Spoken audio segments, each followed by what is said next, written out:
Yesus memberkati. Oras, perkenalkan nama saya Andre Manumpa Bulton, mahasiswa STT GMI Bandar Baru. Saya semester 6. Demikianlah perkenalan kita. Bapak Ibu, terlebih dahulu kita sebelum mendengarkan firman Tuhan, kita berdoa. Kita bersatu dalam doa. Damai sejahtera Allah yang melampaui segala akal pikiran manusia, itulah menyertai kita dan merawat kita dan memberkati kita dalam mendengarkan firman. Di dalam nama Yesus kami sudah berdoa. Amin. Siap Bapak Ibu jemaat Tuhan yang terkasih, mari kita membuka Alkitab kita dari Injil Matius 4 ayat 1 sampai 11. Demikian pembacaan firman Tuhan kita. Pencobaan di padang gurun. Maka Yesus dibawa oleh Roh Kudus padang gurun untuk dicobai iblis. Dan setelah berpuasa 40 hari 40 malam, akhirnya laparlah Yesus. Lalu datanglah si pencoba itu dan berkata kepadanya, "Jika engkau anak Allah, perintahkanlah supaya batu ini menjadi roti." Tapi Yesus menjawab, "Ada tertulis, manusia hidup bukan dari roti saja, tetapi dari setiap firman yang keluar dari mulut Allah." Kemudian iblis membawanya ke kota suci dan menempatkan dia ke hubungan bait Allah dan berkata kepadanya, "Jika engkau anak Allah, jatuhkanlah dirimu ke bawah, sebab ada tertulis mengenai engkau, ia akan memerintahkan malaikat-malaikatnya, dan mereka akan menantang engkau di atas tangannya, supaya kakimu jangan terantuk pada batu." Yesus berkata lagi kepadanya, "Ada pula tertulis, jangan engkau mencobai Tuhan Allahmu." Dan iblis membawanya pula ke atas gunung yang sangat tinggi dan memperlihatkan kepadanya semua kerajaan dunia dengan kemegahannya, dan berkata padanya, "Semua itu akan kuberikan kepadamu jika engkau sujud menyembahku." Maka berkatalah Yesus padanya, "Nyala iblis, sebab ada tertulis, engkau harus menyembah Tuhan Allahmu, dan hanya kepada Dia sajalah engkau berbakti." Maka berkatalah Yesus, baru ayat 11 Bapak Ibu, "Lalu iblis meninggalkan dia, dan lihatlah malaikat-malaikat datang melayani dia."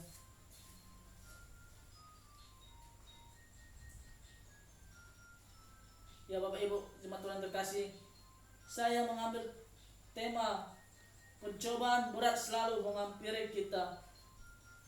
Bapak Ibu, saudara-saudari yang terkasih Tuhan kita Yesus Kristus, banyak dari kita sekarang umat manusia yang tidak tahan lagi dalam pencobaan.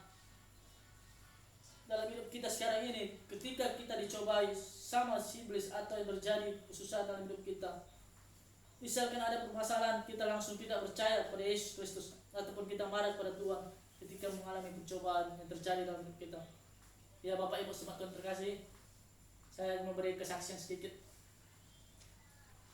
Saya pun pernah dicobai oleh iblis. Ketika orang tua saya dipanggil oleh Tuhan di bulan 1 kemarin, sebenarnya saya sangat sedih melihat orang tua saya, dia tidak sampai melihat saya wisuda Bapak Ibu. Tapi itu sudah kehendaknya Bapak Ibu. Kita harus percaya pada Tuhan dan berpengharapan, jangan kita menjauhkan diri pada Tuhan Bapak Ibu. Ya Bapak Ibu, demikianlah kesaksian saya. Ya Bapak Ibu, saudara-saudari terkasih, Injil Matius ini adalah Injil yang pertama dari 3 sinoptik. Dan Injil ini adalah sumber daripada Injil dari penulis Injil Markus. Injil ini adalah menceritakan tentang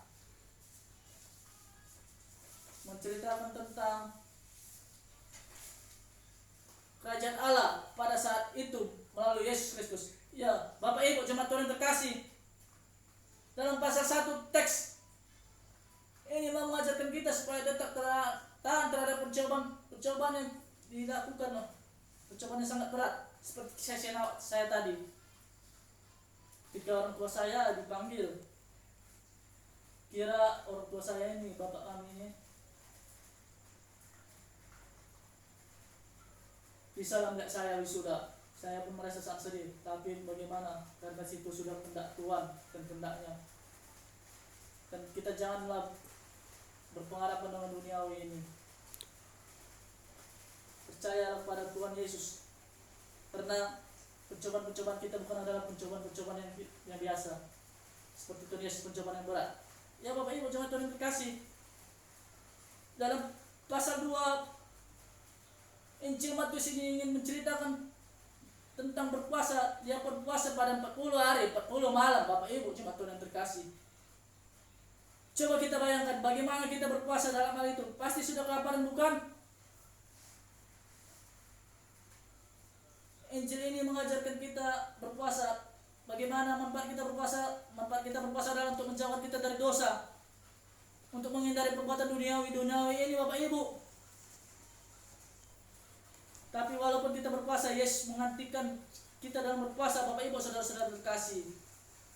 Karena Yesus telah menyelamatkan dosa kita, dan Dia yang menanggung beban-beban hidup kita, Bapak Ibu jemaat Tuhan terkasih. Pasal yang ketiga, Bapak Ibu jemaat Tuhan yang terkasih, Yesus dicoba iblis. Jikalau engkau Allah, jatuhkanlah dirimu. Iblis sudah tahu bahwa Yesus adalah Allah yang telah menanggung dosa kita, bahwa Dia adalah Tuhan menyelamatkan manusia dari perbuatan dosa. Bapak Ibu saudara terkasih, kenapa kita tidak percaya terkait sama Tuhan Yesus, Bapak Ibu? Pasal yang kelima, Bapak Ibu, iblis pun mencobai lagi, membawa dia ke hubungan baik Allah, untuk mencoba yang Allah itu. Bahwasanya di situ sudah jelas Allah yang menanggung dosa-dosa manusia dan beban berat kita, Bapak Ibu. Pasal yang ke-6, Bapak Ibu, iblis pun berkata, jikalau engkau Allah, jatuhkanlah dirimu.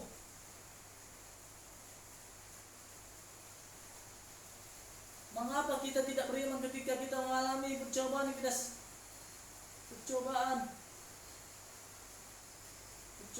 kita selalu goyang percayaan kita pada Tuhan, Bapak Ibu saudara-saudara terkasih. Pasal yang ke-7, Bapak Ibu teman-teman yang terkasih, Tuhan Yesus bersabda pada si iblis, jangan engkau mencobai Tuhan Allahmu. Berarti jelas Tuhan Yesus adalah anak Allah atau Allah itu sendiri yang menyerupai manusia, dan Dia menanggung beban kita dari kehidupan kita yang kena dosa. Pasal yang ke-8, iblis pun mencoba dia lagi dan membawanya ke atas gunung dan menunjukkan kemegah-megahan gunung yang indah itu, Bapak Ibu. Jika kita seperti Yesus, posisi kita pasti kita sudah jatuh ke dalam pencobaan itu, dan kita mengikuti ala duniawi ini seperti pasal ke-8 tadi, dan kita sudah mengikuti harta-harta yang mewah melimpah, Bapak Ibu jemaat Tuhan terkasih. Ya Bapak Ibu jemaat Tuhan terkasih, pasal ke-9, iblis pun membilang kepada Yesus, jika engkau sujud padaku, semua akan kuberikan padamu. Berarti sudah jelas Yesus yang menanggung beban kita dari pencobaan yang kita alami, sampai Tuhan Yesus pun dilecehkan oleh si iblis. Bapak Ibu saudara terkasih, kata si iblis di sini, ya jika engkau sujud padaku, semua akan kuberikan padamu. Berarti Yesus jelasan Allah yang menanggung beban dosa-dosa dan duniawi yang menjat ini, Bapak Ibu. Yang kita terkadang menolak perintah Tuhan ini, dan kita menjauh dari Tuhan ketika kita dalam pencobaan, Bapak Ibu jemaat Tuhan terkasih. Iya Bapak Ibu jemaat Tuhan terkasih, si iblis pun mundur dan kalah. Pasal yang ke-10, karena Tuhan Yesus adalah Allah yang agung, karena Dia yang menanggung pencobaan kita, Bapak Ibu jemaat Tuhan terkasih. Jadi pencobaan itu sudah ditanggung oleh Tuhan kita Yesus Kristus, Bapak Ibu jemaat Tuhan terkasih. Tetaplah percaya pada Tuhan Yesus, Bapak Ibu. Yang pasal 11, mari kita melihat iblis meninggalkan dia, dan lihatlah malaikat-malaikat datang melayani Yesus, bahwa Bahwasanya di sini Bapak Ibu jemaat yang terkasih, Yesus sudah jelas Dia anak Allah yang hidup, yang menebus dosa-dosa dan yang sudah menanggung pencobaan-pencobaan kita, Bapak Ibu jemaat Tuhan yang terkasih. Seperti ilustrasi yang saya akan sampaikan Bapak Ibu dalam Ragu Rohani, mari kita nyanyikan Bapak Ibu, yang berjudul Di Tengah Ombak. Di tengah ombak dan arus pencobaan, hadir terilang tujuan arah hidupku, bagaikan kapal yang selalu diombang-ambingkan, mengharap kasih-Nya seolah-olah tiada mampu.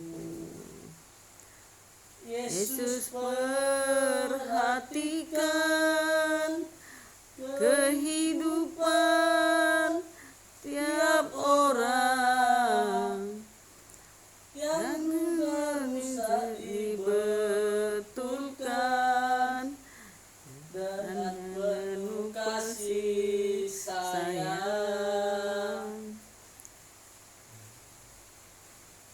Yesus perhatikan ketetesan air mata, Dia mengenal hatiku yang penuh penyesalan dosa.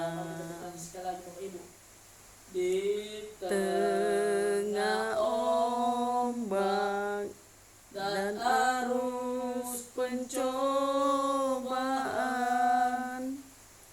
hati terhilang tujuan arah hidupku, bagaikan kapal yang selalu diombang-ambingkan, mengharap kasih-Nya seolah-olah tiada mampu. Yesus perhatikan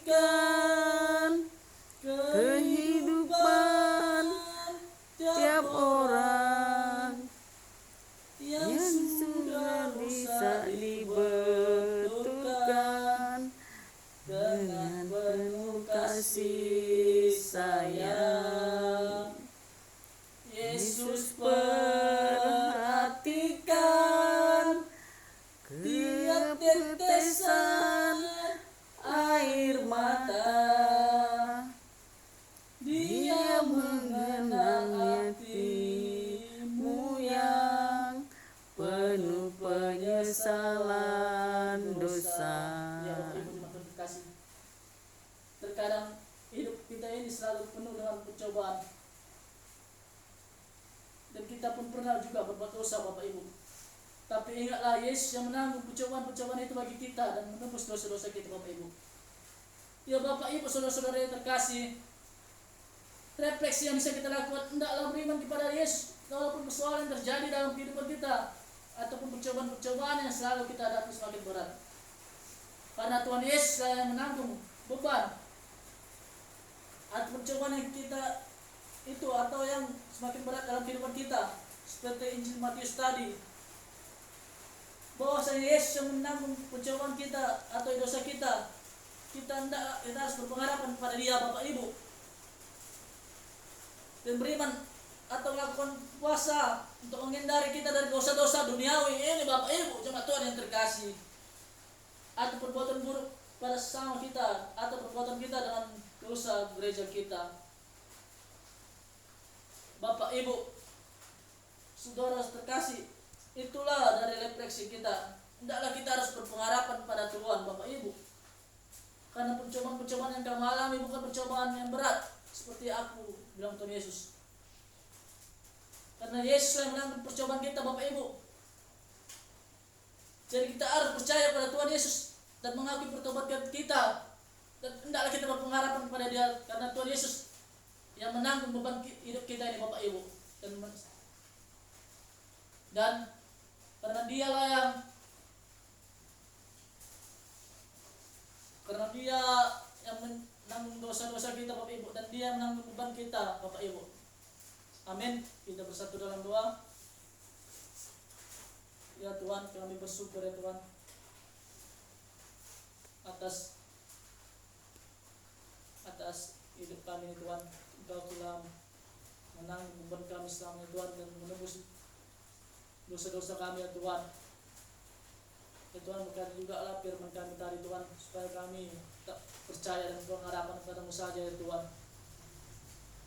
Dan berkatilah kami juga Tuhan di dalam rumah kami masing-masing Tuhan. Di dalam nama Tuhan Yesus kami sudah berdoa. Amin.